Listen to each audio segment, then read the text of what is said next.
Welcome to our program in a nutshell. I'm Bob Savakinus. Today our special guest is Chris DiMatteo. Chris has been active in the Scranton community for many years. He's been honored for his service and contributions by various local and national charitable and civic organizations. He's very proud of his Italian-American heritage and has served as national president of Unico National for a decade ago. Since 1995, he's been the volunteer president and chairman of La Festa Italiana of Lackawanna County, an event that attracts tens of thousands of visitors to our area every Labor Day weekend. The event is in downtown Scranton's Courthouse Square and is one of the largest in the country. Professionally, Chris is the senior vice president and investment advisor with Merrill Lynch in Scranton. When he's not working, he enjoys golfing and crooning Sinatra songs, which we're going to talk a little bit about that as well. With the area bands, including Kenny McGraw's Brass and Ivory Band. He resides in Moscow with his wife, the former Ann Celli, and two children, Louis and Robert. Chris, welcome to our program. Thanks, Bob. And we enjoy your all your presentations, all your films over the years. Really do. Thank you very much. You. I just want to let the audience know I met with Chris, it probably was about 10 or 11 years ago. I got a committee together for doing a program called Arts on Fire down at the Scranton Iron Furnaces. And we reached out to Chris because of all of his experience at La Festa. And he graciously met with us, gave us so much good advice that 10 years later, we're still doing Arts on Fire. Yeah, still doing it in and spite of the COVID situation. Yeah. But La Festa, how did you get involved with this major event attraction in Lackawanna County and throughout the country? Well, I was involved through St. Anthony's Church in Dunmore. One of my father-type figures was a gentleman by the name Sam Calley. God rest his soul, but Sam was the originator of La Festa, along with Bob Pettinato, who in 1976 was the commissioner in Lackawanna County. And La Festa was started as a kind of a bicentennial celebration where they encouraged all ethnicities to have some kind of fair or program to highlight your culture in the Lackawanna County region. So La Festa was born, and it was held on Columbus Day in 1976. Columbus Day weekend, I think, for a couple years after that, and then it was like, I think, snowing in 1980. So they moved it in 1981 to Labor Day weekend. And Bob Pettinato and Sam Calley had approached me and said, could you get involved in the committee? And I had just, I believe, graduated, or maybe I was a senior at Marywood University at the time. At that time, I just was involved actually on the entertainment and booking the entertainment. And I think back then we had maybe 5 or 6 bands, and some of the bands did multiple shows at La Festa. And the event really was only a couple of blocks on Courthouse Square. You know, since then, of course, it's grown into this humongous event. I always felt that have more local entertainers, more local presence, more local vendors, you gain more local visitors. And what's actually happened over the year, Bob, and you could appreciate this, the church, for example, the Catholic Church, specifically in New York, New Jersey, and surrounding areas, as here, have merged a lot of parishes. Mm-hmm. So there's very few Italian-American churches, especially in New York and New Jersey. And they used to have their festivals. You know, it was the Mother Cabrini Festival, or it was the St. Dominic's Festival, or whatever. So La Festa Italiana on Labor Day weekend, we attract so many that miss their Italian-American Heritage Festival. So it's certainly grown. We also added a Friday night, mainly because of the popularity of First Fridays in Scranton. So and as far as the Iron Fest or Steamtown or any other festivals, I just enjoy doing it. It's something that's kind of I know what not to do, what to do, and it's just kind of just something, a nice little hobby to have. This may be a very simple question, but there may be a few viewers who aren't too familiar, maybe moved to the area, aren't too familiar what La Festa is. Can you just give us a little bit of an overview of what this massive gathering is like in Scranton? There's a great couple of prints, and I always say go on our website, lafestaitaliana.org. But La Festa is Courthouse Square, and you could appreciate, and many people can who have ever gone to Europe, specifically in Italy, there's usually a piazza in a town, in a downtown, whether it's a statue, a church, or a fountain. And that's where the people gather. And they talk whatever. They talk sports, politics. They talk, local happenings in a particular town. Well, we have a great venue ourselves in Lackawanna County's Courthouse Square. It's a beautiful, beautiful statues, wide sidewalks, greenery, all of the things that we need to have a festival. I wish there was one almost every weekend. And I remember the old arts festivals, and of course now they have the fireworks displays and so forth. But so Labor Day weekend, we stay with a primary theme of our Italian heritage. So we have close to 80 vendors that most of them are local Italian restaurants or Italian food vendors. We have some out-of-town vendors as well, primarily the bakeries from New York, and some other foods as well, Polish food, Welsh food. I mean, there's a little bit of everything, American, Greece, so different types of cuisine that is in downtown Scranton.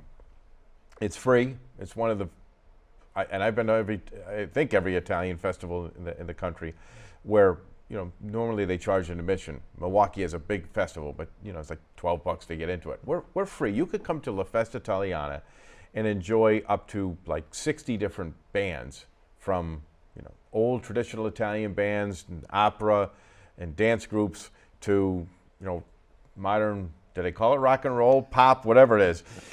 You could come down without a penny in your pocket and enjoy the sights, the sounds, and just enjoy La Festa, walking around, meeting people that you probably haven't seen in a year. Or a lot of individuals plan their family reunions around La Festa. Certainly the University of Scranton, Marywood, Lackawanna College, they're all part of our footprint, if you will. Steamtown, when the ball games are going on, there's so many things that are happening, and it's the last blast, if you will, of the summer. So that's what La Festa is. We're a nonprofit volunteer organization run by just a handful of volunteers. We don't make a penny, and in most cases it costs us money every year. The vendors do, but a lot of the vendors give their money back to charity. For example, Unico, the Scranton chapter of Unico National, which is kind of famous for selling a porchetta sandwich, which I never eat because there's usually not enough. They're usually preparing them for the patrons. Yeah, and all of that money goes to local charitable endeavors. So that's what La Festa is. It's family fun. There's no alcohol on the square. All live music, all live entertainers. And it just tries to bring you back. We don't do any commercialism. Everyone's under like kind of a uniform tent. There's enough facilities for people to just kind of relax. And then, of course, we have our traditional Mass in Italian, which is usually celebrated by Father Dave Capelloni from St. Anthony's Parish, St. Anthony's and St. Rocco's in Dunmore. The Mass is held at St. Peter's Cathedral. Bishop Joseph Bambera is usually there. Many times is the key homilist. Beautiful choir, Masses in Italian. And then also, traditionally, we have a fireworks display. And it highlights even the Scranton, the Electric City sign. People go back to the mall at Steamtown. There's people that'll call me, they'll ask me what the entertainment schedule is, and then they'll say, is there a sale at Boscov's this weekend? Or could you tell me when the trains are running? So really, it's just a great weekend to come together. It is an amazing weekend for all that your organization accomplishes and brings so many tourists to our area. And of course, you know how important tourism dollars are and everything. Yeah. But unfortunately, of course, this year with the pandemic, the COVID-19 situation, what is the status of La Festa for this year and moving forward? Well, we had met with county officials, and the right decision was to cancel it this year. The last thing we want to do is fill the hospitals. Our event, we always say there's more than 100,000 people for the weekend, but at any given time there's 5,000 people walking around the square. It's a packed square. I've attended Yeah, it, and I yeah, know what you mean. It's a lot of traffic moving. Right, depending on what time you get there, it could be, certainly crowded. So it would have been, we had plan B, plan C, scaling it back, but in the end, it wasn't the right thing to do.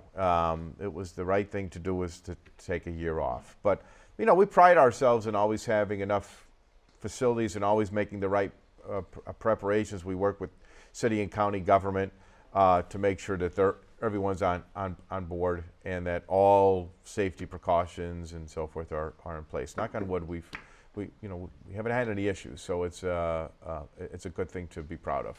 So we'll have something to look forward to next year. Oh, absolutely. After everyone's had a chance to have a year off. We'll plan the biggest and best event we possibly can next year. I have to say I was so impressed with meeting you on one of the times with La Festa, just because so many people are not really hands-on when they're planning these major events. But I remember going down to Courthouse Square looking to get in touch with you about something, and there you were with your hands all dirtied up there, helping get a tent set up, moving around, coordinating, which is wonderful to see somebody so hands-on to make this event successful, as opposed to just sitting back and doing the phone calls or the emails or something like that. Well, sure, and that's a big part of it. Actually scheduling. And anyone in retail or in business can appreciate 80 clients coming into your office at one time, and that's what we experience. But the tables, the chairs, certainly the tents. Now Jerry's For All Seasons does a wonderful job of the tents, but you have to be there. You have to sometimes help. All the barricades. I've become quite the. I've seen you do it. That's why I like getting on the old forklift. Ken Powell from Powell's Rentals gives us a forklift, and boy, do we work that thing. And barricades, and the show stage is ours. So setting that up is usually a project and a half, trying to fit that into the Linden Street side. We have a couple of stages of entertainment. So there's a lot: water, electricity, all of that, lighting, all of that has to happen. And again, the local IBEW, Local 81 electrical union, they do a fantastic job just running all those cords and making sure everything is hot and spliced in the right places. But that's probably the most professional that we get as far as that. And Magden Music does a great job on sound. And I don't want to get into mentioning people, but those are our key individuals, on top of obviously the Pennsylvania Ambulance, and of course the Lackawanna County Sheriffs and Scranton Police and Scranton Fire Department. They do a great job. Everyone does a fantastic job. But let's talk a little bit about Chris DiMatteo, the man, the person. Your Italian heritage. Tell us a little bit about how proud you are, which I know you are extremely proud of that. But tell us a little bit about it. Any trips to Italy through the years? Yeah. Number one, I'm proud American. And of course, Italian heritage. I didn't grow up in a house that, if you say Italian heritage and you think of, New York or New Jersey type families. We grew up on Ross Street in Dunmore. My parents are still alive, Lou and Catherine DiMatteo, and was very fortunate to know all of my four grandparents, and Joseph and Mary Suma and Joseph and Mary DiMatteo. Or, their name sort of got changed when they moved to Dunmore, because our real last name is DiMatteo. So my grandfather came here in the early 1900s, 1906 or 1908, I believe, from Sicily. So the DiMatteo name, the DiMatteo name, is Sicilian. My other three names, which would be Suma, which is my mother's maiden name. Her mother was a Savakinus, and my grandma DiMatteo's maiden name was Lavallo. They all came from a little town in the province of Basilicata in Italy, near the city of Potenza, this little town called Avigliano. And so my wife and I visited there on our honeymoon and drove over, and the first place we see is Hotel Suma, which is, of course, so Suma in Avigliano is like Smith or, here. But at St. Anthony's Church in Dunmore, we used to have a parish census, and I got the phone book in Avigliano, and the names in the phone book from, Azzarelli to Zaccanino and everywhere in between, it was St. Anthony's in Dunmore. And doesn't the sauce, not gravy, it's sauce. Doesn't the sauce taste just like my mom's? You know, and what we were, and so we were brought up in a family. My mom's two sisters lived in the same neighborhood. My grandpa DiMatteo lived right down a couple blocks away. It was just, you know, Thursday night pastas and Sunday afternoon pastas, and You're making us hungry now. yeah, I know, pretty soon. And my wife is first generation. Her mom came from the Udine region. She survived World War II in Italy, and she got here in the mid-50s. But, you know, oddly enough, my wife or I, we don't really speak Italian. Certainly not well. And because our parents and grandparents were really proud to be an American. So, I remember the sisters, the Filipino sisters from New Jersey came to St. Anthony's, taught them all how to speak English. But we were always proud of our heritage as well, whether it be food, culture, and music, art. My sister's an artist. It's hard to describe an Italian-American family, but you're just all, you know, together, working every day, you know, get a kick out of, you know, my father never told us we had to go to work, but we knew we had to go to work. I mean, it's today, kids go, oh, I'm going to the shore for 2 weeks, or I'm going here, I'm going to Florida for 2 weeks. We never did that. We worked as soon as we got out of high school, or, you know, it was constantly that. So that working ethic, and also on top of the work ethic, you know, we were involved with the church. So, and again, most of the things that I have been involved in probably came from either Sam Cali or Monsignor Tito or Monsignor Crotty, someone asking us to get involved in certain things. So it was, you know, church, and from that we got involved with our heritage. That was a little wordy, but that's kind of, and I think that's why. And actually, it was the Holy Name Association in Dunmore is how I got to know Mr. Cali, and that's when he said, "Hey, could you help us out a little bit with La Festa?"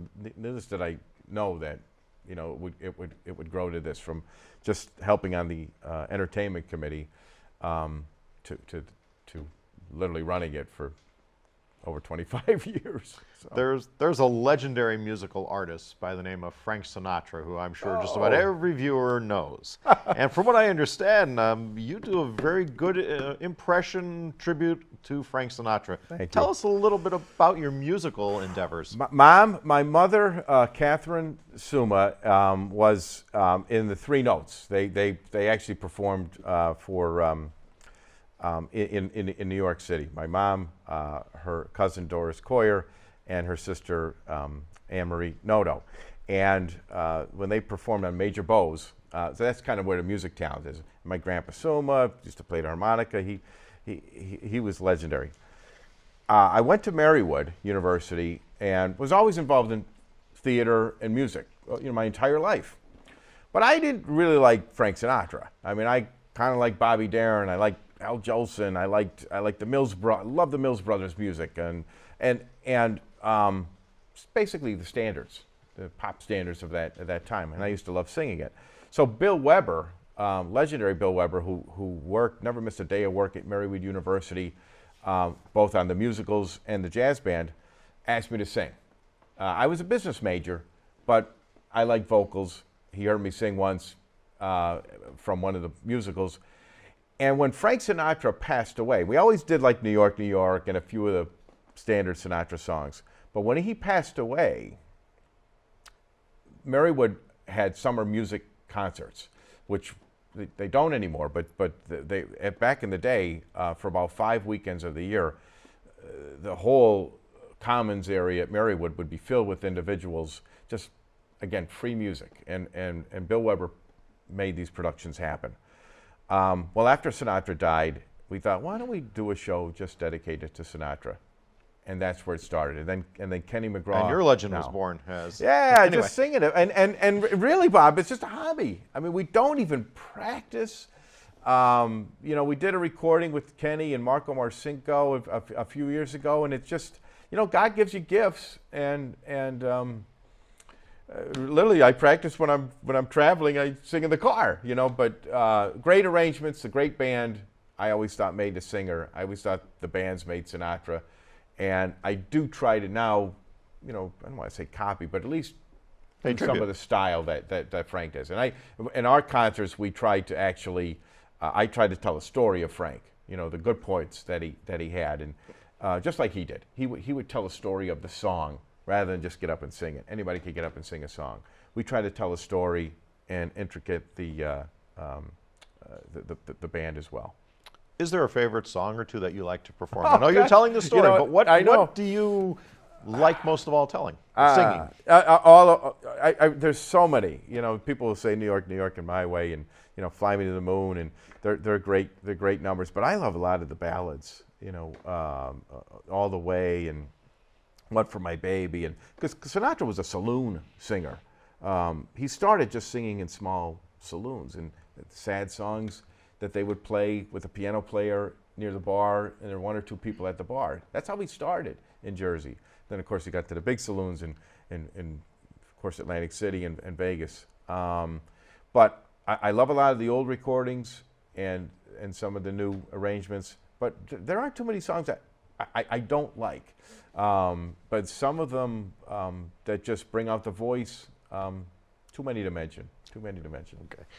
Your national contributions, as far as being so much involved in the communities, you were past president of the national chapter of Unico, am I correct? Mm-hmm. Tell us a little bit about what that was and what it brought to our area and what your responsibilities were as the president of Unico nationwide. Al Dante, who was involved in Unico National back in the 70s and 80s, he was the national president of Unico, and he was from the Scranton chapter. And he encouraged myself and also Glenn Petnato, who's from Carbondale, now living in Clark Summit. He was also a national president during the same time period that I was. He encouraged us to get involved on a national scale, because normally Unico was, Chicago, Kansas City, Memphis, of course, New York, New Jersey, and Connecticut, and California. And he said, no, Scranton. He said, we got to get Scranton on the map. We got to get Scranton on the map.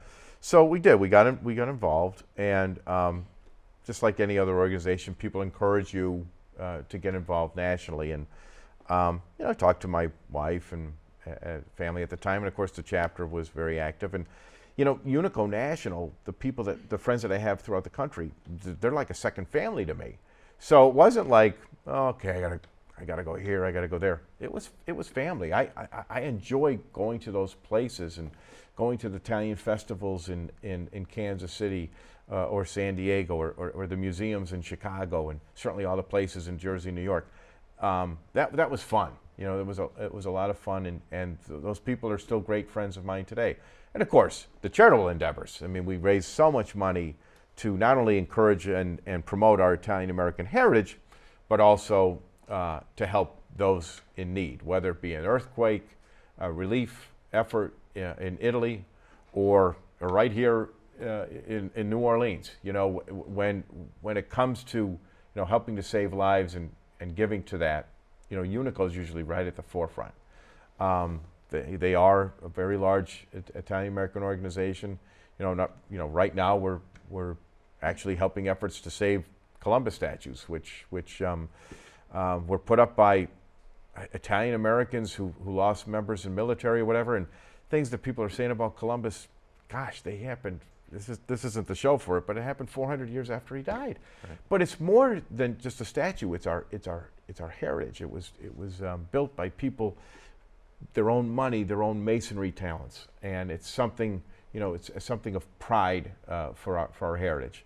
Italian Americans are somewhat quiet when it comes to getting involved in that, but of course La Festa comes every year, and we try to do it with service, which our motto is service above self. So we do get involved. We're behind the scenes with a lot of charitable endeavors, but we don't necessarily want our name or in lights. I think if there's one way that we could sum up this half hour or so that we spent with you, is just the amount of service that you give back to the community for your involvement in so many activities and everything. But if you looked at it, how would you address our young adults out there to say, get involved in your community, be a part of it, make that positive impact? How would you address that? Yeah, with that's a people? great question, Bob. And if, people just need to get involved. I'm fortunate to have my oldest son, Louis, he just has been helping all along, and never had to ask him, never had to tell him to do anything. He's just doing that. Does he have time on his little whatever phone and computer? Sure. But if you don't get involved and help out, so many organizations that need it, whether it be St. Francis Soup Kitchen or the United Neighborhood Centers or the church. I always felt that the church came first. I thought because you have the parish life, and there's so many things that you could do within that parish life, whether it be serving the needs of the elderly, children, those in need. You find out just from your local community, and then you could get involved on top of that. But there's so much joy, and sometimes it's stress. But boy, when you go to bed at night and you thank God, you say, boy, thank God for what we did today, and we made the world a little bit better. And you're not going to do that sitting on your phone, and watching this and watching that. Get involved. You'll feel so much better. Well, thank you to Chris DiMatteo, our special guest. Wish you very much continued success with La Festa. Thanks, Bob. And we're probably going to have you back to talk a little bit more about more of the organizations and involvement that you have in our community. We didn't even talk about the trains. We could talk about trains. We could talk about many things and our wonderful history of what we have here in Lackawanna County and in northeastern Pennsylvania. But thank you again for being our guest today. I'm Bob Savakinus, and this is our show, well, in a nutshell, and we will see you again. Thank you.